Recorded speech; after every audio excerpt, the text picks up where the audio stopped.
세상 끝은 이경재 원장과 함께해요. 이경재 TV.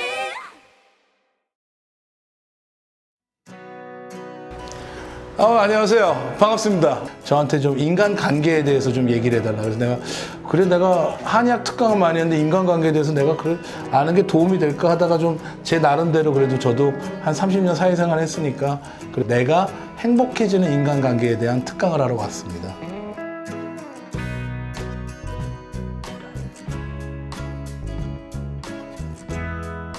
저는 인간관계에 대해서 많이 연구를 해봤는데요. 일단 연구한 이유가 이거예요. 내가 행복하려고. 네, 내가 행복하려고 인간관계를 연구했어요. 그런데 시중에 나와 있는 인간관계 책이 좋은 것도 있지만 너무나 내가 아니라 남 위주야. 남에게 착한 사람처럼 보이는 거, 남에게 예의 바른 사람처럼 보이는 거. 내가 행복한 인간관계에 대한 책은 그렇게 많지 않더라고요.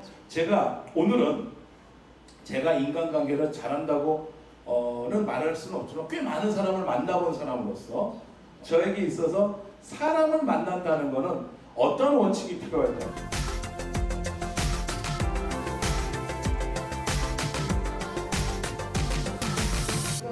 도덕교과서에서 성선설이냐 성악설이냐 아니면 백지와 같냐. 그래서 이건 제가 분류한 거예요. 성선설. 진짜 착한 사람은 어떤 상황에서도 착해요. 10% 있습니다. 그리고 진짜 나쁜 놈은 어떤 상황에도 나쁜 놈이에요. 이것도 10% 있어요. 그래서 제가 얘기하기에 절대 악의는 있어요. 이게 어느 분야든 있습니다.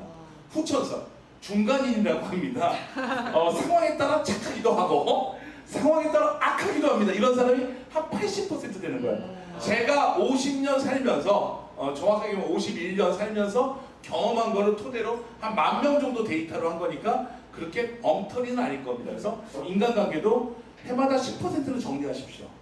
그것이야말로 내가 인간관계 다이어트라는 거다. 내 인간관계 사족을 치는 거다. 이렇게 볼 수가 있겠습니다.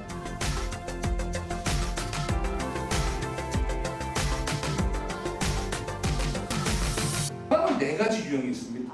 오늘 한번 혈액형을 해볼까요? 뭐 다 아는 얘기예요. 갑자기 누가 밥 먹다 뛰쳐나가면 A형은 나 때문에 뛰쳐나간 거 아니야.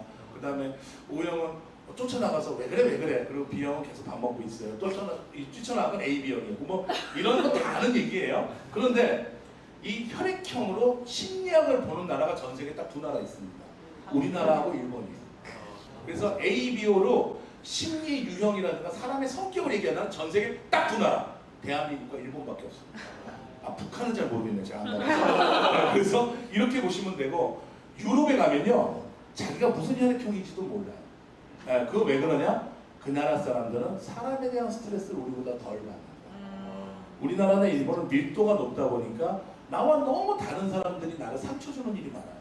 그래서 쟤는 왜 저래? A형이래. 쟤는 왜 저래? B형이래. 이렇게 돼서 혈액형 심리학에 관심을 많이 갖게 되는 거라고 보시면 됩니다. 그래서 인구 밀도가 집중적으로 있는 한국과 일본의 특성이라는 거. 그래서 아무튼 혈액형 심리학을 아는 이유는 우리가 그만큼 사람한테 상처를 많이 받았다. 그리고 나와 너무 다른 것에 대한 그런 자극이 있었다. 이렇게 보시면 되겠습니다. 그 다음에 지수와 풍은 뭐냐면 지는 흙이에요. 딱 흙. 그 다음에 수는 물, 화는 불, 풍은 바람인데 사람의 심리 유형이 4가지로 나타나요. 우리 한번 흙인지 한번 볼까요? 그래서 대표적인 흙체질 둘이 만나서 얘기합니다. 워렌 버핏과 빌 게이츠가 만났어요. 워렌 버핏이 한 말입니다. 빌, 시대가 10년, 20년이 지나도 껌 씹는 방식이 변할까? 안 변하겠는데요? 난 그런 회사에 투자를 해요. 10년, 20년이 지나도 수염이 자라지 않을까? 남자들이? 자라겠죠. 난 그래서 질레트에 투자를 했어. 10년, 20년이 지나도 코카콜라는 다 사람들이 마시지 않을까? 근데 그 코카콜라 병당 1센트만 올려도 수십만 달러, 수백만 달러가 생겨. 그래서 코카콜라 주식을 샀어. 워렌 버핏은 내가 확실하게 하는 거, 껌 씹는 방식이나 면도하는 방식은 변하지 않을 거라는 거. 그래서 그 회사는 될 거라는 거. 그게 흑의 프레임으로 이해한 거예요. 그래서 우리가 흑 유형은 굉장히 명쾌하고 단호한 이야기를 해야 돼. 그러니까 계약서 놓고 얘기하듯이 얘기해야 돼. 근데 대표적인 불 유형이 있어요. 누굴까요? 얼마 전 돌아가신 스티브 잡스. 딱 엘리베이터 탔습니다. 직원이 있어요. 자네 어디서 일하나? 어디서 일하는데? 무슨 일 하나? 무슨 일 하나? 그럼 올해 어떤 일 할 건가? 대답 못해. 내리면서 넌 해고야. 불 유형이에요. 그래서 아무도 스티브 잡스는 엘리베이터를 같이 타지 않는다. 그런데 몰 유형은 그 사람의 아픈 점을 이해해주고 공감해주고 인정해주는 스타일입니다. 그래서 몰 유형은 공감해주고 인정해주는 게 좋아요. 자, 그러면 바람 유형 같은 경우는 이제 센스가 있고 빠르고 그리고 자취가 없고 이런 유형들은 막 재밌어요. 막 정신 없어요. 그다음 딱 끝나면 남는 게 하나도 없어. 바람이 그냥 불고 지나간 거예요. 그러니까 이제 바람 유형은 거청 없고 계획이 없는 게 특징이에요. 근데 어떻게 해요? 사람은 좋죠. 피터팬 같은 사람이라고 보시면 돼요. 그러니까 여러분들이 불 유형은 저같이 확 타오르는 이를테면 약속을 할 때 내가 지금 니네 병원 갈 건데 30분에 도착하는데 가능해? 이게 불 유형이에요. 그리고 30분에 정확하게 그 병원에 도착해요. 근데 바람 유형은 야 내가 네 병원 갈 건데 너 있어? 있어. 그러고 안 가. 왜 또 딴 데 관심이 생겨서 거기 갔어. 그냥 바람 유형 그냥 하는 말이야. 그런데 이 네 유형이 다 모여야 사업이 성공합니다. 그러니까 여러분들이 내가 만약에 불유형이면 나머지 세 유형으로 스텝을 짜야 되는 거예요. 팀은. 내가 물 유형이면 계속 남 얘기 듣다 카운셀러다 끝나는 거예요. 그 내가 흑 유형이면 일이 진행이 안 되겠죠.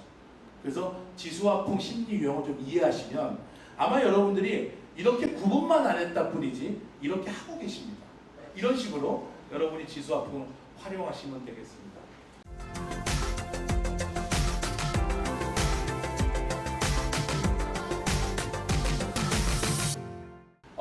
저는 오늘 이 말을 꼭 해주고 싶어요. 오늘 강의의 핵심입니다. 그동안의 도덕 교과서는 잊으십시오. 첫 번째, 남을 위해 희생하지 마세요. 그 남은요, 정체가 없는 사람이에요. 그래서 희생을 할 때도 공식이 있어요. 진짜 이 희생을 해서 내가 기쁘고 그리고 가족이 모두 편안하고 아니면 친구들이 좋아하고 내가 기쁘고 내가 기쁘면 희생을 하세요. 근데 내가 너무 고통스러워 그 희생을 하지 않아도 됩니다. 그거는 제가 장담컨대 충분히 여러분이 희생 안 할 자격이 있습니다. 이게 첫 번째 신도덕입니다. 두 번째, 나를 위해 남을 괴롭히지 말아요. 나를 위해 남을 괴롭히는 게 의도적으로 괴롭히는 사람이 연애 하나일 거야. 뭘 그렇게 괴롭히는 거 좋아? 악인만 있어요, 10%. 근데 나도 모르는 사이에 남을 괴롭힐 수가 있어요. 그래서 제가 나를 위해 남을 괴롭히지 말라는 의도와 무의식 두 가지가 있는데 열의 9은 우리가 모르고 한다는 거예요. 네, 그 모르고 하는 거에 대해서 아는 걸 뭐라 그러죠? 그걸 반성과 참여라고 합니다. 제가 요새 참여하잖아요. 조단한테도 내가 좋은 아빠가 되지 못해서 미안하다. 그랬더니 막 큰딸이 울면서 나는 아빠는 평생 이런 말 안 할 줄 알았대요. 그래서 저도 막 같이 눈물이 나면서 꼭 반성과 참여가 필요하다. 왜? 우리가 의식적으로 괴롭히는 게 아니에요. 열의 9은 우리도 모르고 하는 짓입니다. 그래서 예수님이 뭐라 그랬습니까? 십자가에서 저들이 무슨 일을 하는지 모르고 있습니다.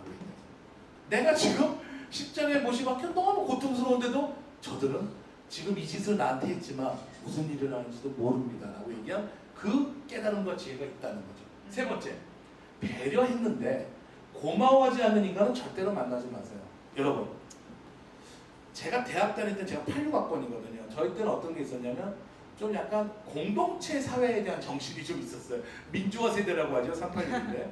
그래서 술을 먹을 때 술값이 없는 애에 대해서 그냥 쟤 술값이 없으니까 그냥 먹으면 돼 이런 게 좀 있었어요.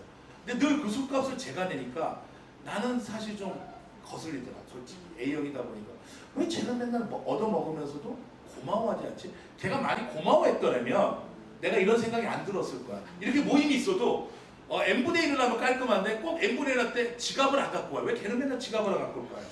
네, n분의 1을 할 때 차에다 지갑을 놓고 왔다. 그 차는 스포츠카인데 말이죠. 그걸 제가 연구해 보니까 그런 놈을 빈대라고 합니다. 빈대는 항상 있어왔고 빈대는 늘 빈대이고 빈대는 안 만나는 게 좋습니다.